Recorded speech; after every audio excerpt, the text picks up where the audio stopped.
Mpendanao muwe na wakati mwema, muwe pamoja daima.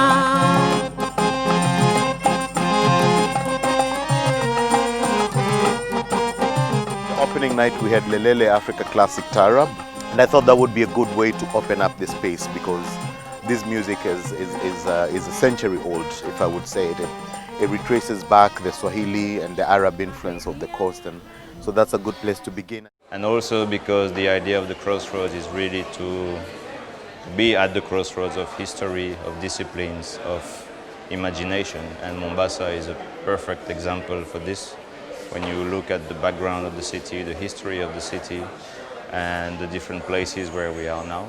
A long time ago and still currently, people really converge at Crossroads, and that's where a lot of wisdom, a lot of insights, a lot of this exchange happens, and it is at this nexus of trade meets culture, meets food, meets, just people coming to spend the day, where a lot of magic happens.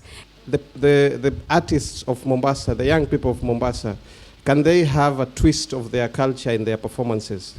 There is an opportunity for some Africans and friends of Africans to really think and be able to guide the continent, to help the continent to move forward.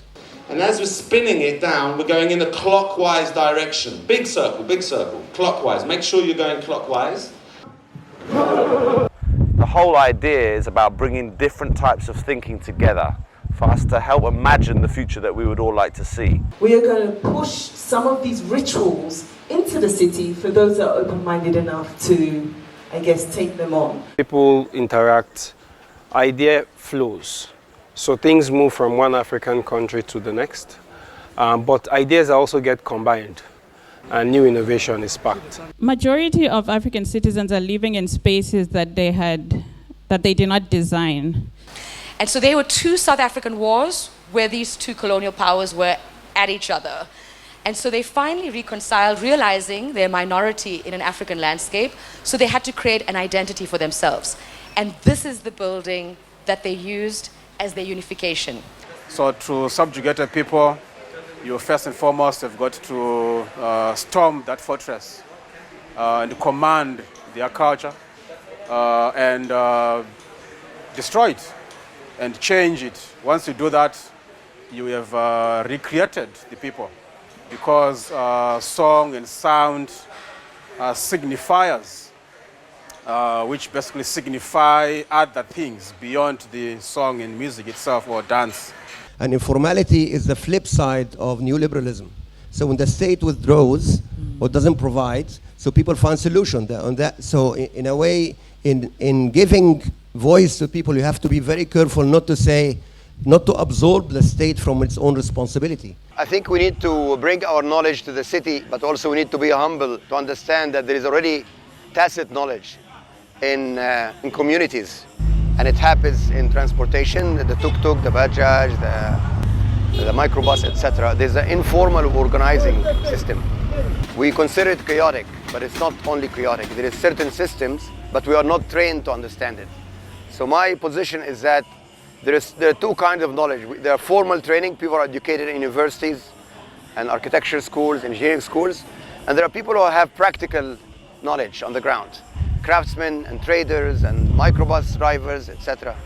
So how can we bring these two together and have a co-learning process and find solutions within the city as opposed to imposing solutions from abroad? Oppressed artists, graffiti, that don't have access to the galleries, to becoming this thing what is becoming big artsy. Actually, a lot of people stopped collecting traditional artists and went to these street artists that move sometimes to canvas and collect those canvas. So how do you see that growing in the future? I think we need to involve people in some of these processes. I think we need to move away from a system where we have leaders on one side and citizens on the other, and then inviting them in to adapt to things that are created without them. And if you look at the Swahili coast all the way into Zanzibar, you can actually see those patterns repeating themselves across the coast. And that means that depending on who is coming in and who is going out, the food patterns and the food systems and our taste buds and how we feel also begins to change.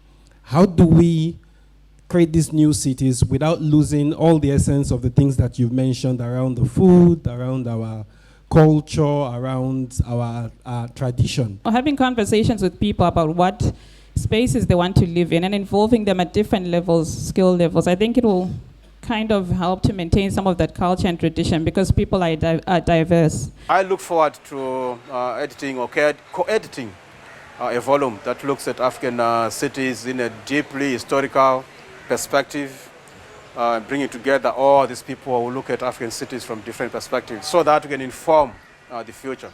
We can inform ourselves and capture this knowledge and not let it flow with the wind.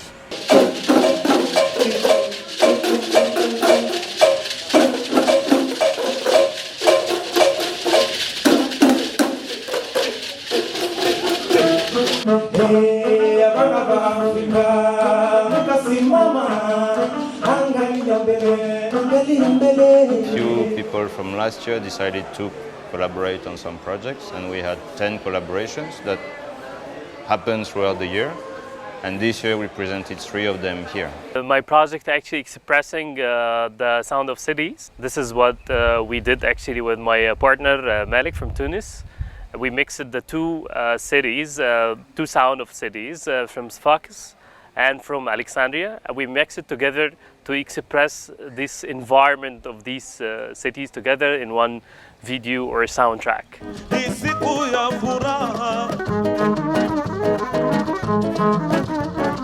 And this instrument that is 5 centuries old and bringing that back into the contemporary space, fusing it together with that instrument.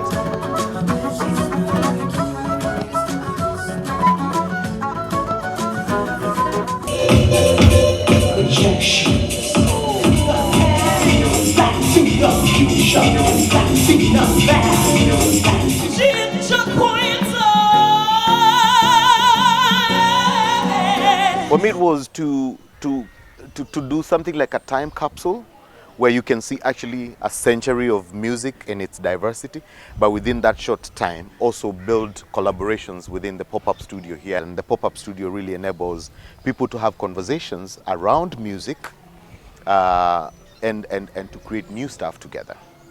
So music is very, very powerful as a lens, as a portal into histories, into cultures, as an archive for self-understanding. What I'm working on right now is the intersection between game thinking and cities and how that interface aligns with how we interfere with reality and virtuality. What we are using the data for is really to get the 7 participants to understand their relationship with the conference and also seeing how their relationship differs or is similar to the other participant, and to see whether we could actually spark more conversation about how we might want the African Crossroads to be next year, whether should there be more content that maybe represent female or could it be other things also, to kind of spark more opinion and conversation. We capture what we think is the essence of the tree, and then the stuff that rises last is the heavy oil. That's what makes a lot of spirits very pungent. We didn't want that. So from every 50 litres of crude ogogoro, we only put 7 litres in a bottle of Pedro's. This is super premium, no adulteration, nothing added, no sugar. So that's what you guys are drinking. I think what is really interesting is really the intersection of food as well as a creative. I've never seen it before, and really looking at design and creative from really different aspects coming in, and I think it's really fascinating. This would be a great way for them to communicate what they're doing across in terms of media by using augmented reality and going into, it doesn't have to be necessarily coffee table books, it could be banners, it could be reports, it could be ordinary books. We've been working with women, but I realized that we haven't really been working with the youth. And we also work with men, but we haven't really been working with the youth. And the youth bring a different type of energy, a different type of emphasis. You know, this is your time. And I think that's one thing that I'm taking away, how to work with youth and how youth can empower and strengthen your program with their ideas. And we found actually very interesting things, that there is a big common ground between us that we can figure out together later on after the conference.